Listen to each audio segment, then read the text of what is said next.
क्या शंकराचार्य स्वामी अविमुक्तेश्वरानंद को इसलिए फंसाया जा रहा है क्योंकि वो भारतीय जनता पार्टी के आलोचक हैं, क्योंकि कुंभ भगदड़ पर उन्होंने सवालात किए थे। हाल ही में प्रयागराज मेले में स्नान को लेकर उनके और मुख्यमंत्री आदित्यनाथ की सरकार में जबरदस्त विवाद हुआ था और वो अक्सर भारतीय जनता पार्टी जिस तरह से धर्म का दुरुपयोग करती है उस पर सवाल उठाते रहते हैं और अब उनके खिलाफ पॉक्सो की धारा के अंतर्गत केस दर्ज किया है, एफआईआर दर्ज करने के आदेश दिए गए हैं। क्योंकि मामला पॉक्सो का है दोस्तों, लिहाजा मैं इस पर बहुत ज्यादा टिप्पणी नहीं करूंगा। मैं आपके सामने सिर्फ तथ्य पेश करूंगा। स्वामी अविमुक्तेश्वरानंद सामने आए हैं। उन्होंने कहा है कि जो धर्म की रक्षा करने की बात कर रहा है उसी को फंसाने की कोशिश की जा रही है। उन्होंने कहा है कि जिन तारीखों में यौन दुराचार की बात की जा रही थी उस तारीख में तो मैं प्रयागराज में अनशन पर बैठा था, तो किस आधार पर मुझे फंसाया जा रहा है। यह शिकायत जिस व्यक्ति ने दर्ज की है दोस्तों, वो राम भद्राचार्य का करीबी है। कौन राम भद्राचार्य? जो भारतीय जनता पार्टी के समर्थक साधु हैं, समर्थक बाबा हैं। क्या ये महज एक इत्तेफाक है? अदालत ने इस बारे में क्या कहा है वो मैं आपको बताऊंगा, मगर सबसे पहले स्वामी अविमुक्तेश्वरानंद सामने आए हैं और उन्होंने इस संदर्भ में लंबा चौड़ा बयान दिया। मैं चाहूंगा कि आप सब्र करके पूरे बयान को सुनिए और हां, इंतजार कीजिएगा किस तरह से भारतीय जनता पार्टी के नेता, मंत्री, डेप्यूटी चीफ मिनिस्टर्स पार्टी को शर्मसार कर रहे हैं और गवर्नेंस यानी शासन को शर्मसार कर रहे हैं। मगर सबसे पहले सुनिए क्या कह रहे हैं स्वामी अविमुक्तेश्वरानंद। गिरफ्तारी की कार्यवाही करें तो वो भी, हम तो पुलिस का कोई विरोध नहीं करेंगे, हम उसका सहयोग करेंगे। वो जो करेंगे जनता तो सब देख रही है। देखिए 3 कोर्ट है हमारे लिए, एक निचली कोर्ट है, एक मिडिल कोर्ट है और एक सुप्रीम कोर्ट है। तो जो निचली कोर्ट है वो जनता है, जनता सब देख रही है और निर्णय देने वाली है। जो मिडिल कोर्ट है, हाई कोर्ट, वो हमारा हृदय है। हम जान रहे हैं कि हम गलत हैं कि नहीं हैं। और तीसरे ईश्वर है, सुप्रीम कोर्ट, वो भी देख रहा है कि कौन गलत है कौन सही है। तो ऐसी परिस्थिति में तीनों कोर्ट से हमको क्लीन चिट है। हमारा अंतःकरण हमारे साथ है, स्पष्ट कह रहा है कि तुम निर्दोष हो। ईश्वर की तरफ से भी हमको वही सूचना है और जनता की ओर से भी। तो जो झूठ है वो अंत में निकल ही जाता है, पता चल ही जाता है कि ये सब बनावटी था। उगरे अंत न होई निभाऊ, हमने बता दिया। तो जो कहानी गढ़ी गई है वो आज नहीं तो कल, कल नहीं तो परसों झूठी सिद्ध हो जाएगी।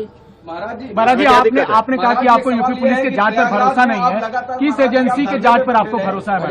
बात यह है, प्रयागराज में लगातार धरने पे बैठे रहे, ये घटना कब हो गई जो बता रहे हैं कि दो बच्चों के साथ इस तरह की घटना हो? बात यह है कि हम तो आप लोगों के कैमरों की जद में थे। जो प्रयागराज का स्थान है उस प्रयागराज में चप्पे चप्पे पर सीसीटीवी लगा है। आप लोग निकलवाइए मेला अधिकारी के यहाँ से कि कितने रुपए का सीसीटीवी खरीदा गया है और वो कितनी जगह पर लगाया गया है और उसकी फुटेज कहाँ है। तो उन्होंने तो चप्पे चप्पे पर लगा रखा था कि कुछ भी घटना होगी हम उसको वार रूम से देख लेंगे। तो उनके यहाँ तो सब रिकॉर्ड होगा ना। हमारी बस तो हमारे शिविर के अंदर नहीं खड़ी थी, क्योंकि पुलिस ने जो हमारे साथ ज्यादती की उसके बाद से हम शिविर के अंदर प्रविष्ट ही नहीं हुए, बाहर ही खड़े रहे। तो सड़क पर ही हमारी बस भी थी और हम भी थे। तो ऐसी परिस्थिति में वो सब सीसीटीवी की कैद में है। दूसरे दिन रात आप लोगों का कैमरा हमारे ऊपर लगा हुआ था और उसमें कहना कि हम ये सब कर रहे थे, कितनी नीचता की बात है। और ये भ्रम फैलाया जा रहा है कि गुरुकुल में ये सब हो रहा है। हमारे गुरुकुल में जब वो लड़के कभी प्रविष्ट ही नहीं हुए, पढ़े ही नहीं, उनका हमारा कोई लेना देना ही नहीं है। वो हरदोई के विद्यालय के छात्र हैं, जैसा कि उनकी मार्कशीट जो मुकदमे में लगाई गई है उससे पता चला है। तो जब वो यहाँ पढ़ते नहीं है, लिखते नहीं है, आए नहीं है, गए नहीं है, यहाँ से कोई उनका लेना देना नहीं है, तो उनके साथ कैसे कोई कुछ कर सकता है। और तीसरी बात यह है कि ये कह करके भ्रम फैलाया जा रहा है कि सीडी है, सीडी है। वो सीडी किस चीज की है? वो उसको क्यों नहीं सार्वजनिक किया जाता है? कहा जाता है कि बच्चों के साथ अन्याय हो रहा था और बच्चे जो है वो निकल करके गए। हमको आकर के उन्होंने बताया, जैसा कि देखिए कोर्ट में क्या है हम नहीं बता रहे हैं, लेकिन जो सार्वजनिक रूप से आशुतोष ब्रह्मचारी ने कहा है उसके आधार पे हम आपको बता रहे हैं कि वो कह रहे हैं कि बच्चों ने आकर के हमको बताया कि हमारे साथ ये हो रहा है और फिर सीडी भी लेके आए बच्चे। इसका मतलब बच्चे सीडी बना रहे थे। कौन बना रहा था सीडी? बच्चे बना रहे थे। या कोई दूसरा ही बना रहा था? तो ये सब ऐसे सवाल हैं जिनका जवाब आने वाले दिनों में पूछा जाएगा और उनको जवाब देना पड़ेगा। महाराज जी, किस एजेंसी पर आपको भरोसा है? ये बात ये है बंधु, इसको समझिए और आपके माध्यम से जनता भी समझे कि सनातन धर्म को नष्ट करने के लिए कुछ लोग चोला पहन करके आ गए हैं, अपने आप को हिंदू हिंदू कह रहे हैं। उनका काम हिंदुओं का नहीं है, वो हिंदुओं के विरोध में काम कर रहे हैं, लेकिन अपने आप को हिंदू सिद्ध करके कर रहे हैं। जब विधर्मी चोट नहीं पहुंचा सके तो हिंदू चोला पहन करके हिंदू धर्म को नष्ट करने के लिए कुछ लोग आगे आए हैं और वो इस समय कारगर रूप से अपना काम कर रहे हैं।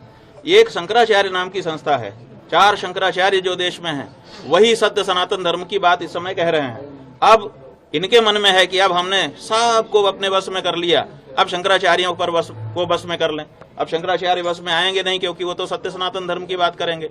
तो अब उनके ऊपर प्रहार करो, तरह तरह की बात करो, ताकि उनकी मर्यादा खत्म हो और मर्यादा समाप्त होने के बाद फिर जनता से वो हट जाएं और उसके बाद हम एकाधिकार करके जो हम कहें वही धर्म हो। हम जिसको कह दें कि ये धर्म है वो धर्म हो जाए और जिसको हम कह दें कि ये अधर्म है वो अधर्म हो जाए।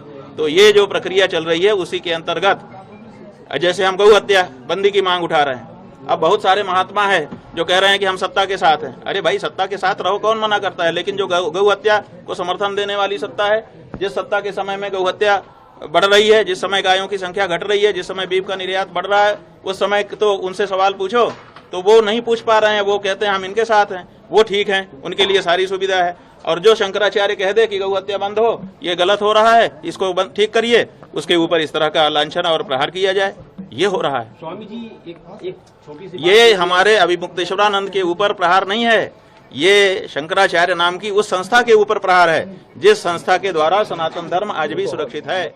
दोस्तों, आप में से जो लोग इस पूरे मामले को नहीं जानते हैं, मैं आपको ये पूरा मामला समझाना चाहता हूं तथ्यों के आधार पर। आपकी स्क्रीन पर पूरी जानकारी गौर फरमाएं। प्रयागराज की एडीजी रेप और पॉक्सो स्पेशल कोर्ट ने स्वामी अविमुक्तेश्वरानंद सरस्वती के खिलाफ यौन शोषण के आरोपों में एफआईआर दर्ज करने का आदेश दिया है। ADJ POCSO act Vinod Kumar Chaurasia ने स्वामी अविमुक्तेश्वरानंद सरस्वती और उनके शिष्य स्वामी मुकुंदानंद गिरी के खिलाफ एफआईआर दर्ज करने को कहा है। कोर्ट ने पुलिस को एफआईआर दर्ज करके पूरे मामले की डिटेल जांच करने का निर्देश दिया है। कोर्ट के आदेश के बाद अब झूंसी थाने में केस दर्ज किया गया है। धारा 173(4) के तहत यह अर्जी शकुंभरी पीठाधीश्वर आशुतोष ब्रह्मचारी महाराज ने लगाई थी, जिसमें एफआईआर दर्ज करने और सख्त कार्रवाई की मांग की गई है। और आगे बढ़ने से पहले एक जरूरी संदेश, मेरे कार्यक्रमों के लिए आप नोटिफिकेशन का इंतजार मत कीजिए, मेरे चैनल में जाइए और खुद जाकर कार्यक्रम देखिए और रहिए अपडेटेड। अब जिस व्यक्ति का यहां पर जिक्र किया जा रहा है, आशुतोष ब्रह्मचारी महाराज, इनके बारे में खासे उग्र हैं स्वामी अविमुक्तेश्वरानंद। उनकी पृष्ठभूमि की बात कर रहे हैं। वो ये तक कह रहे हैं कि ये व्यक्ति जो है आपराधिक पृष्ठभूमि का है, इसका लंबा चौड़ा आपराधिक जो है बैकग्राउंड है और ये हम पर उंगली उठाएगा। मगर यहां पर शंकराचार्य फंसते इसलिए नजर आ रहे हैं क्योंकि कोर्ट ने एफआईआर दर्ज करने के आदेश दे दिए हैं। और इस मंच पर मेरा वादा है कि इससे जुड़ी जो जो जानकारी आती रहेगी मैं आप तक पहुंचाता रहूंगा। मगर हां दोस्तों, एक तरफ भारतीय जनता पार्टी के आलोचक शंकराचार्य स्वामी अविमुक्तेश्वरानंद के खिलाफ भारतीय जनता पार्टी, उनका प्रचार तंत्र, उनकी मीडिया, उनकी एजेंसीज लगातार दबिश डाल रही हैं, और दूसरी तरफ भाजपा के मंत्री लगातार गवर्नेंस को शर्मसार कर रहे हैं। विजय सिन्हा, आप जानते हो क्या कह रहे हैं? वो कह रहे हैं कि मंदिरों और शैक्षणिक संस्थानों के आसपास अब नॉनवेज की बिक्री नहीं होगी। बकौल विजय सिन्हा वो कहते हैं कि हम मीट, फिश, इन सब की बिक्री पर पाबंदी लगा देंगे। मैं आपसे एक सवाल पूछना चाहता हूं। बिहार एक ऐसा राज्य जहां बच्चे कुपोषण का शिकार हैं और यह है डिप्टी चीफ मिनिस्टर की सोच। बिहार एक ऐसा राज्य है जहां के ब्राह्मण भी, मिथिला ब्राह्मण जो हैं, वो मटन खाते हैं, चिकन खाते हैं, मछली खाते हैं और ताव से खाते हैं। सिर्फ इसलिए कि सिन्हा साहब नहीं खाते होंगे, वो अपनी सोच को सब पर लागू करना चाहते हैं। और सबसे बड़ी बात, जैसे मैंने कहा, बिहार राज्य कुपोषण का शिकार है, बच्चों को प्रोटीन की जरूरत है और यह सोच है डिप्टी चीफ मिनिस्टर की। मगर सीधी सी बात है, इनका निशाना सही मायनों में माइनॉरिटीज पर है। इन्हें लगता है कि ये सारा धंधा जो है वो मुसलमान चलाते हैं, मगर इसके जरिए कहीं ना कहीं ये हमारे बच्चों पर निशाना साध रहे हैं। सुनिए deputy chief minister Vijay Sinha का ये शर्मनाक बयान।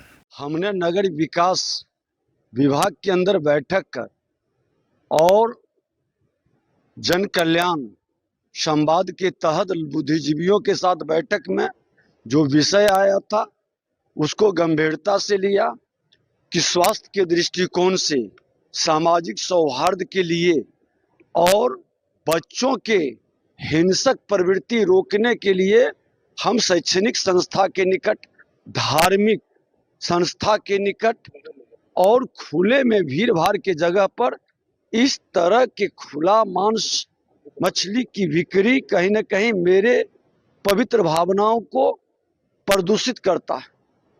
इससे हटकर जो नियम है उस नियम के तहत लोग काम करें।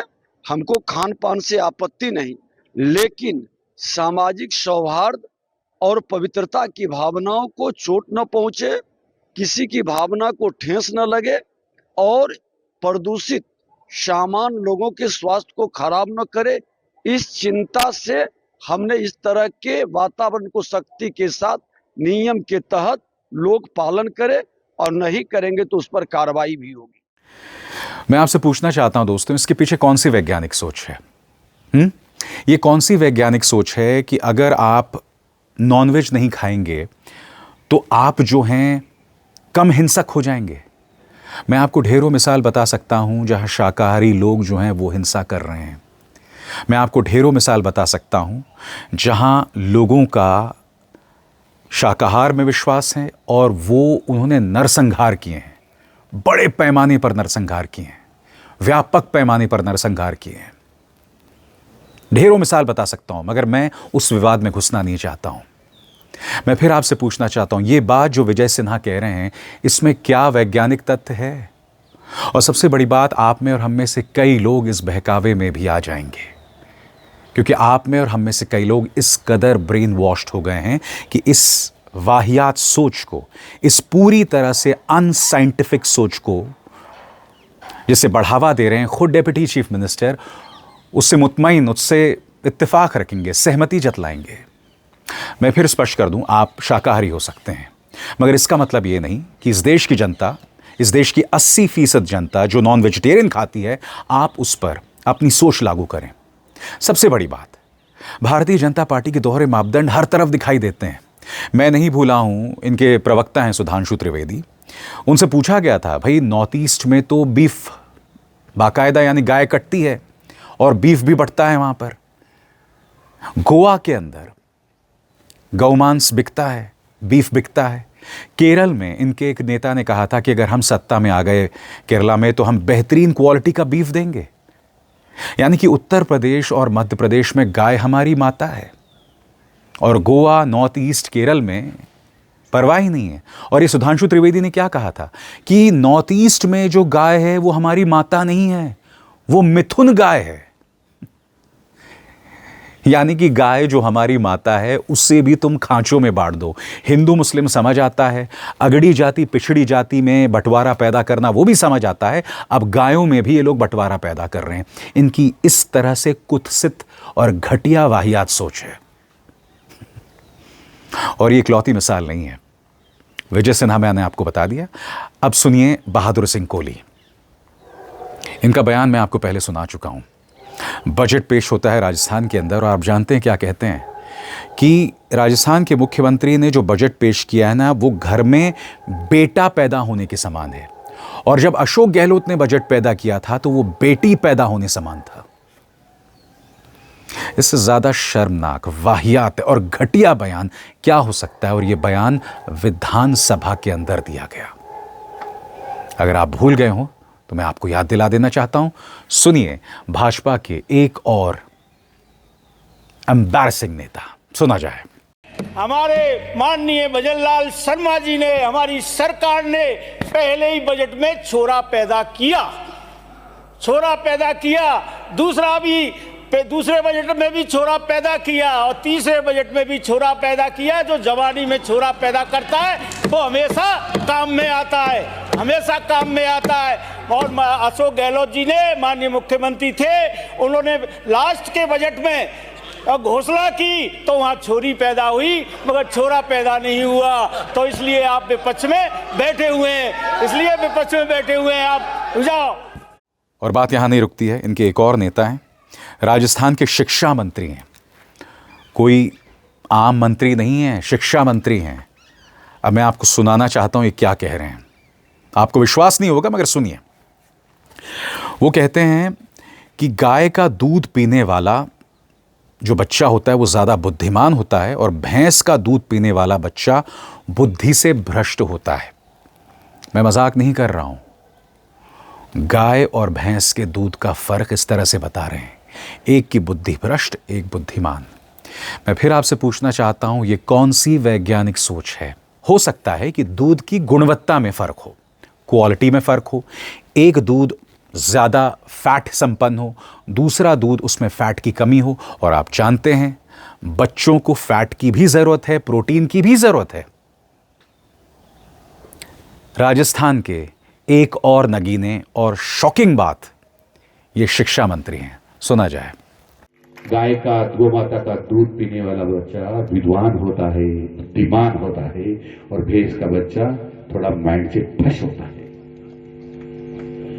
महाराज जी, में गांव का आदमी ज्यादा समझता नहीं होता, परंतु मैं भी जानता हूं कि गाय के बच्चे को दूध पिला दो पेट भर के, भैंस के बच्चे को दूध पिला दो पेट भर के, और दोनों को छोड़ दो। भैंस का बच्चा तो बैठेगा और ऐसे ऊँगेगा, और गाय का बच्चा पूंछ ऊंची करके उछल कूद करेगा, यानी चंचल है।